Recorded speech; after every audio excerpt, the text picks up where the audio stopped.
Hey guys, welcome to my channel Accounts Accuracy, and here we are going to study retirement of a partner, and in that I would explain you the entire process how to solve a sum of retirement.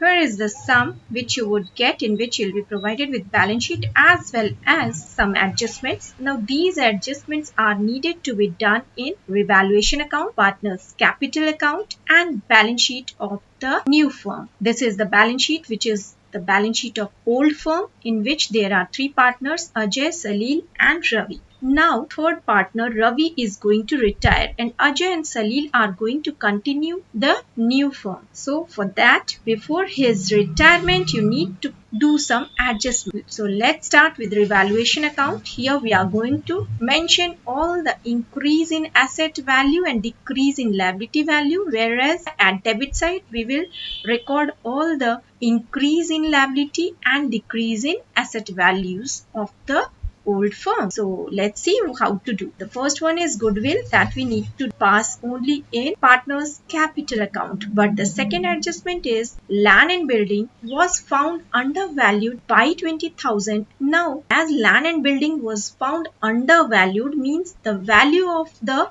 land and building was more than what's been provided in the balance sheet. The value of land and building should be 2,70,000, but it's been mentioned only 2,50,000. It's been undervalued. So that's why we need to mention this 20,000 increased value of land and building at credit side of revaluation account. Next to that, we have stock value overvalued. So that is why it's clear that 80,000 is the more value written, but it should be less by 38,000. So that is the decrease in the value of asset. You need to record it at the debit side of revaluation account. Now next to that, we have provision for doubtful debt is to be made equal to 5% of debtors. So 5% of debtors means of 3 lakh, it would be 3 lakh into 5 by 100, that is 1500. But the value which is given in the old balance sheet is 10,000. So extra 5,000 value of provision got increased. So that 5,000 increase in the value of liability must be recorded at debit side of revaluation account. Then we have claim on account of workman compensation 8,000. So this is again claim which is given 8,000, and the reserve which is being maintained on workman compensation is 20,000. So we have to deduct this 8,000 out of 20,000, and rest will be divided among the partners. And then we have 10,000 of sundry creditors be written back as no longer. So the value of 10% of sundry creditor, that is 30,000, is no longer a credit. So that's why it's a decrease in value of liability which must be recorded at credit side of revaluation account. You can see here all the decrease in the value of liabilities and the increase in the value of assets we record at credit side. On the same way, increase in the value of liabilities and decrease in the value of asset we record at debit side. Then we have the last one, that is out of the amount of insurance which was debited to profit and loss account is 5,000 be carried forward as an unexpired insurance. So it's an increase in the value of asset because this money has not been utilized at present. It is carried forward. So that's why till the time it's not been utilized, it will be treated as increase in the value of asset and it will be recorded at credit side of revaluation account. Now as we have passed all the required entries, we need to calculate the balancing figure. It's been coming 12,000 because your credit side total is 55,000, whereas the debit side total is 43,000. So from 55,000, when you will deduct this 43,000, you are going to get 12,000 balancing figure. So this balancing figure, that is 12,000, is treated as the gain. Now here we can see that balancing figure is appearing at debit side. So that's why that's a gain for partners. If it would have been found at credit side, then in that case it would have become loss. But because all the three are going to divide it among themselves, so it will be credited to their capital accounts. We need to make partners capital account, and diagonally the amount of revaluation account will be transferred to the credit side of partners capital account. Then we have balance. Now these are the three values of old capital which needed to be posted to the partners capital account, that is 1 lakh, 2 lakh and 3 lakh respectively in their capital account, and it will be written as by balance brought down. Then we have WCR, workmen compensation reserve, as we had deducted 8,000 value of claim, and after that the balance out of 20,000 minus 8,000, that is 12,000, which is left, needed to be distributed among the partners in the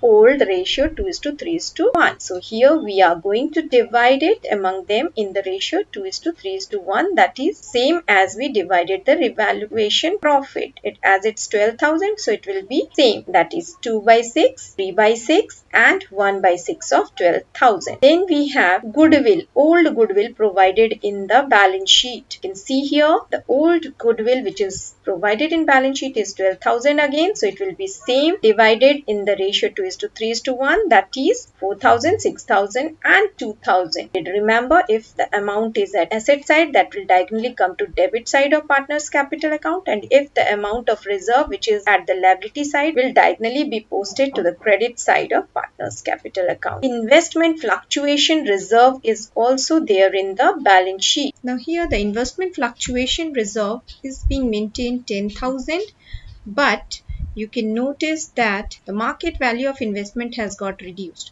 So this 4,000 reduction in the value of investment would be deducted from this reserve, and rest 6,000 needed to be distributed among the partners in the old profit sharing ratio. So investment fluctuation reserve 6,000 got distributed among Ajay, Salil and Ravi in the ratio 2:3:1, that is 2,000, 3,000 and 1,000 respectively. Now for goodwill valuation, we need to calculate the average of 3 years of profit, and then that must multiply with 2 years of purchase of goodwill. So that proper value of goodwill at the date of retirement should be calculated. So let's see how it is done. Here it is. Average of the goodwill will be all the 3 years profit divided by 3, that would come 93,000, and when we will multiply this average profit of the goodwill with 2, we will get the goodwill of the entire firm. Now we need to calculate the goodwill of the two partners. We need to calculate the gaining ratio of the partners. So from old ratio, when we are going to deduct the new ratio, we will get the gain of the partners. Now here you can see that Ravi retired,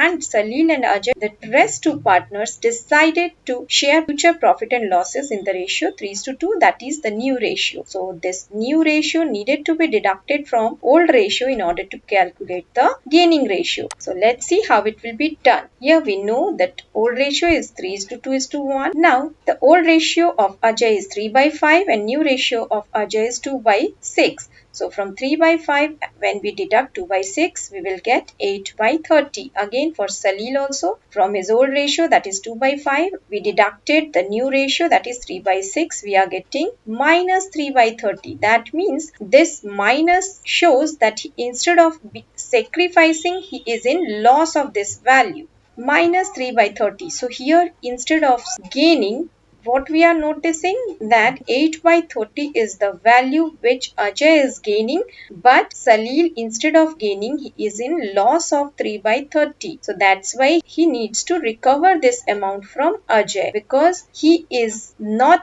gaining, but in place of that he is suffering loss. So here what we are noticing, Ajay is gaining, but Salil is in loss. So that's why we need to calculate the goodwill value for loss of Salil also. And here when we are multiplying this 1,86,000 goodwill with Salil's loss, we are finding 18,600, which Salil should get from Ajay, as he is going to suffer this much of loss at the time of retirement of Ravi. And Ravi's part of share of goodwill is 1/6 of 1,86,000, that is coming 31,000. So these two values will be debited from Ajay's account and it will respectively be credited to Salil and Ravi's account. Remember, Ravi is retiring, that's why he is gaining his share of goodwill, but as at the time of Ravi's retirement, Salil is also going to suffer loss instead of gaining like Ajay. So that amount of loss he will recover from Ajay. Now these two entries will be passed in partner's capital account and that will be shown like this. By Ajay's account, this goodwill value of Salil and Ravi will be credited accordingly. It will be debited to Ajay's account at the debit side, to Salil's capital account and to Ravi's capital account, that is 18,600 and 31,000 respectively. Then as we have passed all the entries required to be passed in partner's capital account, we need to do the balancing. Now what is mentioned here, that 50% is paid immediately to Ravi.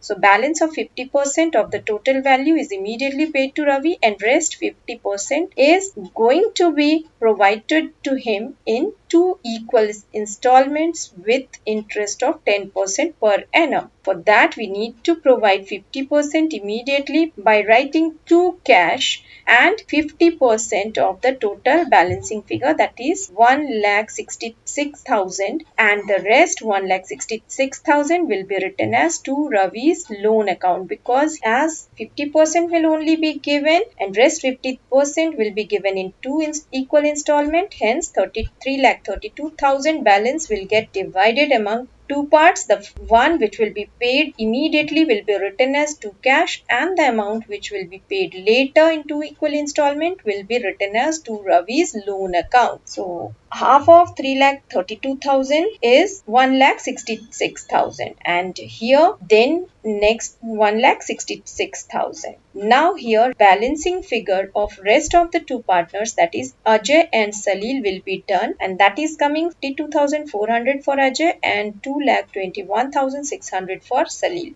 So these two are the new values of capital which will be maintained by these two partners in the new firm. At last we need to make the balance sheet of the new firm. Here by adding the value of land and building by 20,000 because it was undervalued and by deducting the value of stock because that was overvalued, as well as the provision was to be maintained by 5%. So we need to increase the value of land and building by 20,000 and decrease the value of stock by 30,000, and again 5,000 extra provision for doubtful debt will be added. Then we have the bank. Here we need to deduct the value of amount which was paid immediately to Ravi. Okay, then 1,66,000 after being deducted from 2,96,000 is 1,30,000 which will be the bank balance. Then we have creditor value. Creditor as it was reduced, so new value of creditor after reducing value of 30,000 from creditors we are getting 2,70,000. Now the new value of capital of Ajay and Salil is 52,04,000 and 2,21,600 respectively will be shown in the new balance sheet, as well as this loan value of Ravi will also be reflected at the liability side of balance sheet. Accordingly we have shown it here, 1,66,000 loan as well as the new capital values of the two partners. As we know, employees provident fund is not distributed among the partners because it is kept for special purpose, that is for employees. Hence this 60,000 will be maintained in the books for the new firm also. And then we will do the balancing of both the sides. You must remember that insurance premium was carried forward for the next year, so that is why that will also be reflected at the asset side of the new firm's balance sheet. Then we need to do the totaling of both the sides as both the sides got matched. So here the balance sheet is complete and we have equal balance at both the sides of assets and liabilities, which shows that the sum is done correct. I hope you might have understood the sum well. If you like my video, please do subscribe my channel and hit the big fat like button. Thanks for watching.